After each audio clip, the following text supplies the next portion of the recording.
Hello everyone, সবাইকে জানাই নববর্ষের প্রীতি ও শুভেচ্ছা। জানি পয়লা বৈশাখ অনেকদিন আগে চলে গেছে, বাট কি করব, আমি কাজের প্রেশারে খুব ছিলাম, তাই আপলোড করতে পারিনি।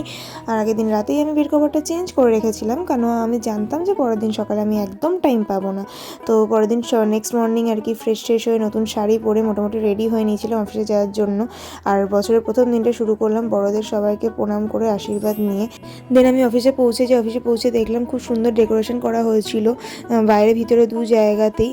ভেতরে খুব একটা ক্লিপ শেপে নিতে পারিনি, কেননা কাস্টমার এন্ট্রি শুরু হয়ে গেছিলো।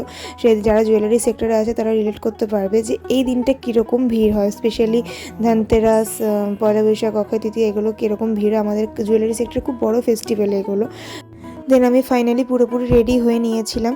সেদিন সবাই নতুন শাড়ি পরেছিল আর সবাইকে এত কালারফুল লাগছিল, খুব ভালো ছিল। আর পয়লা বৈশাখ মানেই তো নতুন জামা, নতুন শাড়ি। ছোটোবেলায় ছিল কি হালখাতা করতে যেতাম বাড়ির বড়দের সাথে, এখন তো আর সেটা হয় না, সময়ের সাথে সবটাই পাল্টায়।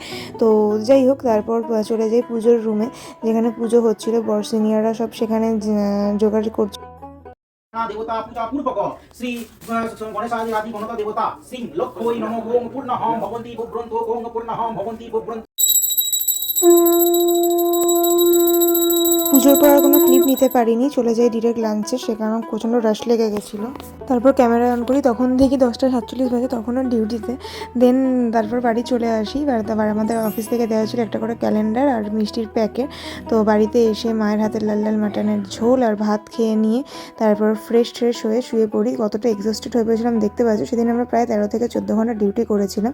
তো আমার পয়লা বৈশাখের দিনটা তো এইভাবে কেটেছিল। তোমাদের এটা কেমনভাবে কেটেছিল অবশ্যই জানি। ভালো লাগলে লাইক কমেন্ট শেয়ার করে দিও। টাটা।